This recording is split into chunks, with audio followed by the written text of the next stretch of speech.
Welcome to Tough Customs Garage YouTube channel. This week we're going to be moving a whole bunch of dirt with old equipment. We're also going to be doing a little bit of work on the square body Cummins truck in the shop.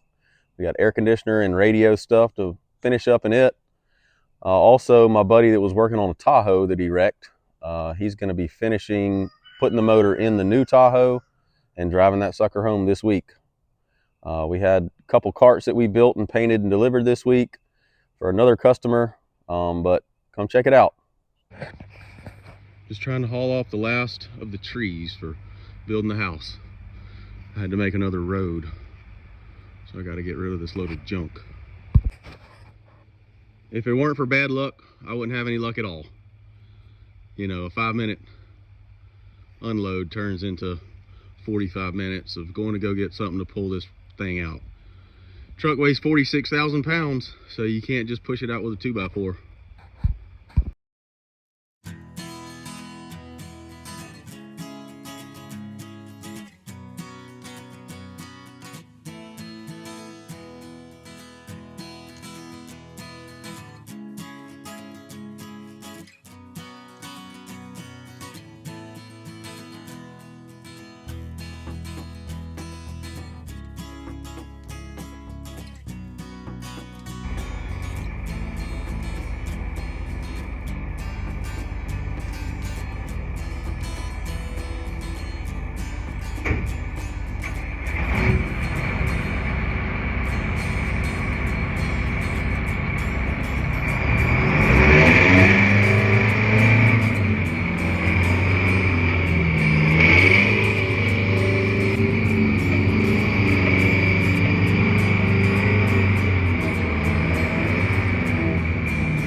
So this is a trip from the excavator to the truck.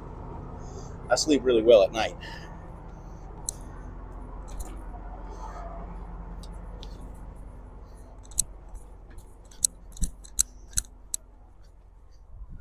And the truck is so tall.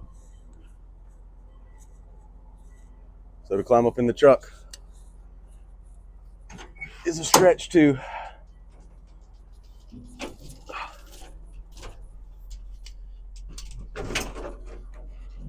Sure, the audio will go absolutely crazy how loud this truck is, but I'm going to take you for a ride and go dump a load.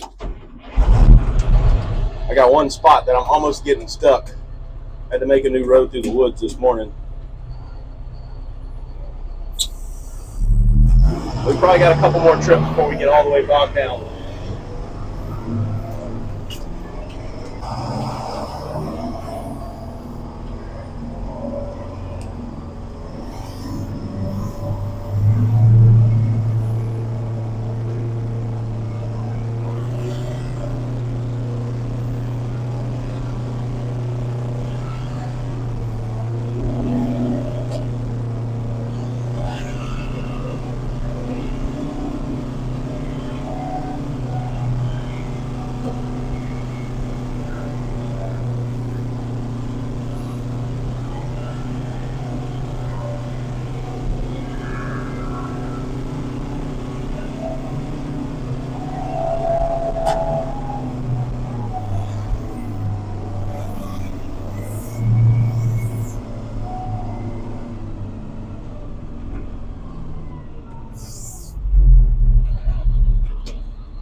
Probably pay attention to what I'm doing.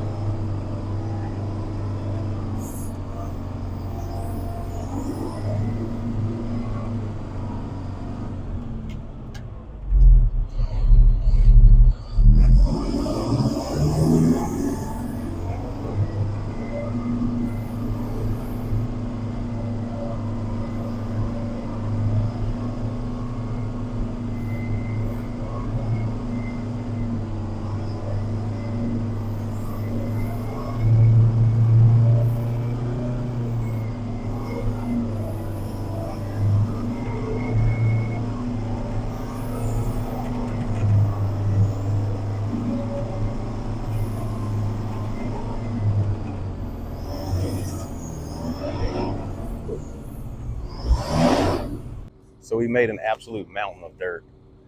There was some other junk under this, some stumps and muck that I was taking out of the pond as we were building it. So it's not completely all just from the basement. You can kind of see right there a portion of that. But a lot of it is from the basement. It is a bunch of dirt. All right, let's see how this goes.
Well, what'd you think? Pretty crazy.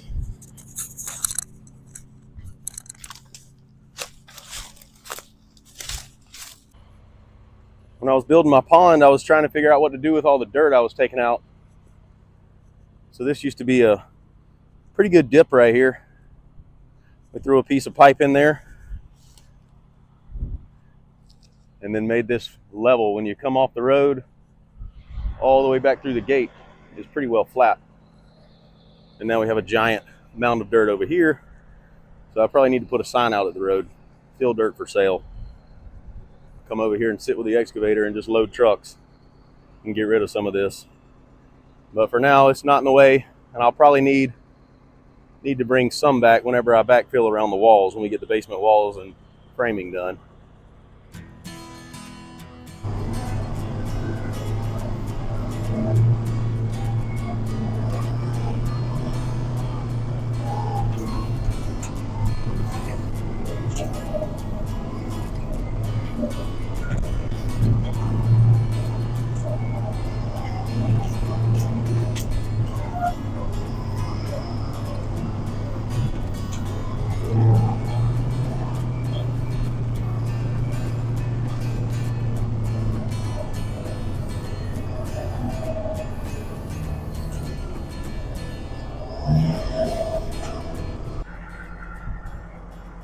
All the digging's almost done for the basement.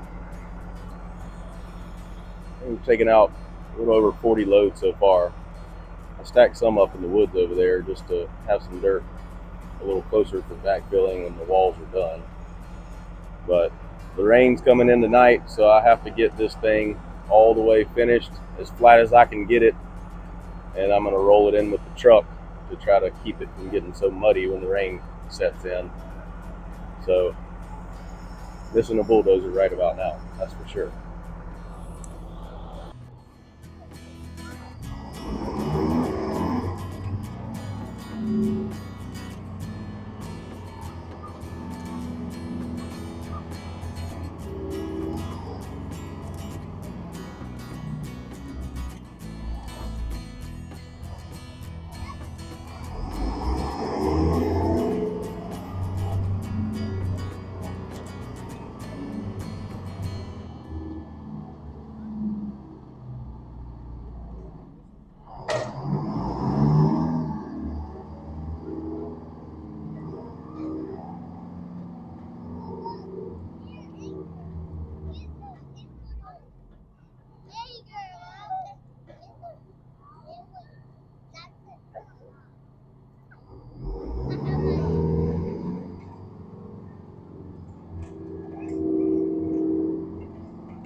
All right, since the water level came into town last night, obviously my Eagle Hawks were a little bit off. I made this squeegee. See if we can get some of that water out.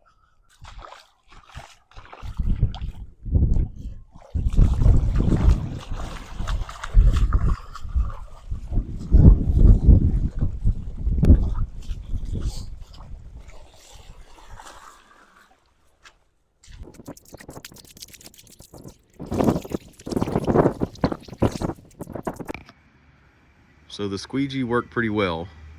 It got the bulk of the water out. I actually need to cut a little more dirt over there, and then I'm gonna cut right there to give a little fall off the back of the house. Having to squeegee all that water out makes me want to be a better machine operator, but I don't run that stuff too often, so I'm only as good as I can be, just not having that much practice. I got it close, and then I used the box blade to blade it all off, and then rolled it in with the truck before the rain. So, I mean, it worked pretty well. There's just a couple of low spots, but I need to cut a little more dirt out and move some stuff around to get it a little flatter before concrete. But the plan is to start footing soon, get some rebar ordered for the walls and for the footings. The plan is to do ICF for the actual basement walls. So I've never done that. I've done snap ties before, which is plywood and strong backs. That was pretty rough. So hopefully the ICF will be even easier because it's like big Legos. So we'll see. I used to like Legos.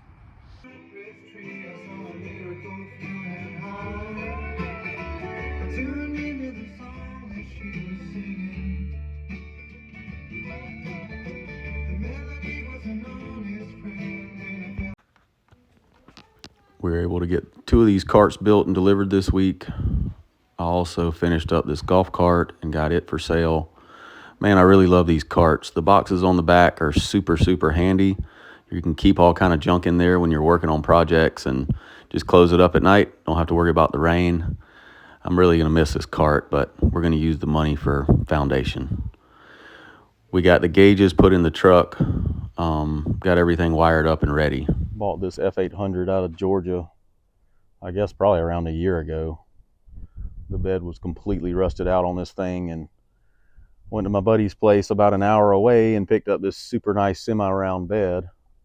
I mean, it just looks really, really good. Got it all plumbed up, and since the doghouse is off of the top of the cylinder's basically no good. It's so pitted and rusted, it's just sitting there. There's no bed prop.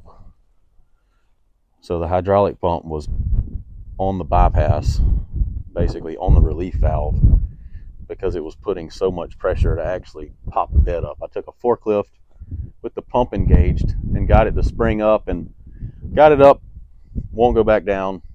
Took a forklift, shoved it back down. The moral of the story is the cylinder's no good on this bed. So this is the bed that I'm going to get the cylinder out of to repair that red truck.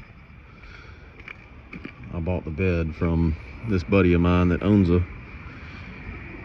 truck parts place in Great Falls. And basically we thought the cylinder was good, but it's not, so I'm going to rob the one out of this. He's going to give it to me and build the dump truck, or upfit this cylinder onto that truck. So this is that telescopic ram that I picked up from my buddy this morning.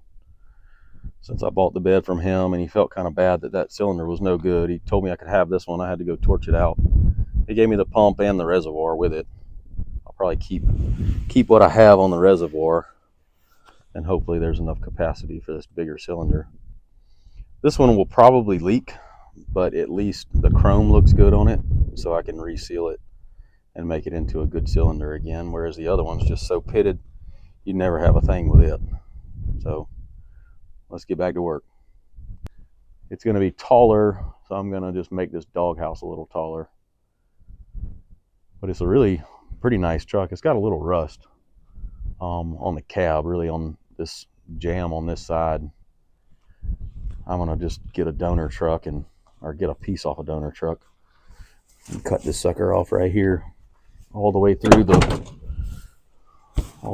floor, probably right in here, and then weld that whole piece back in. But I drove this thing 4 hours and just had it on the floorboard the whole time.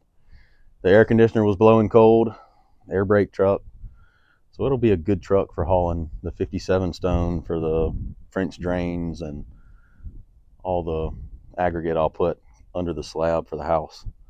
So, you know, most people would just call somebody and say, hey, I need a load of 57 stone.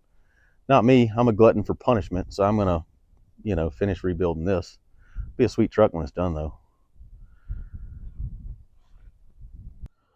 Don't forget to listen to Scout. She's about to tell you exactly what you need to do.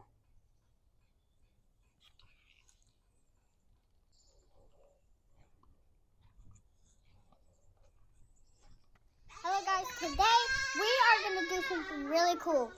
We are going to have so much fun, and we're going to like and subscribe. Like and subscribe for our videos, because it's really important to do it. Because we are really, really important right now. We are doing something that we know to do. Stay there, guys. Stay there, guys, still.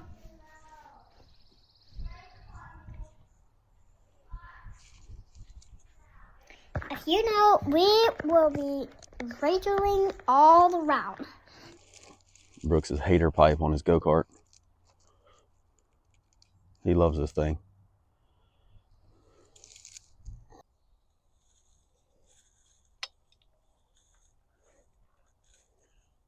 So I got a bunch of the footings laid out. Turns out that I was a little off on my measurement. With the ICF wall, it's a lot wider than the actual core of the concrete. So when I laid the wall out, I was just planning on an 8-inch wall. Well, the block itself, once you figure the foam into it, is 13.5 inches. So yesterday, after I worked on that for about half the day, I took the broom and swept all the marks off. So I now at least know what I need to do to fix it, and I can lay it out pretty quick. So we'll get it. Well, I blew a hose on the big excavator. It actually was just rubbing against the cabinet and cut the side of the hose. I looked back and there was some smoke coming from the exhaust, and I could smell that it was hydraulic fluid. And you see too many videos of people just burning stuff to the ground. So I shut it off, and it was about 3:50 on Friday. So that meant there wasn't enough time to go get that hose made. I actually take these hoses to the Caterpillar dealer, and they swedge new hoses and use my ends. So it saves you about $300 on each hose. So that hose would probably cost me, I don't know, probably $500 to $600, and I'll be able to get it for a fraction of that just because of reusing the ends. I don't know why they don't make equipment like they used to, but the fact that you can take the ends off and put it on a new hose and just replace the actual hose makes a lot of sense. Anyway, they don't make them like they used to, that's for sure. So next week, we're going to be working on footings, and also we have some work to do for a customer in the shop. We're going to be redoing a trailer for the fire academy here in South Carolina.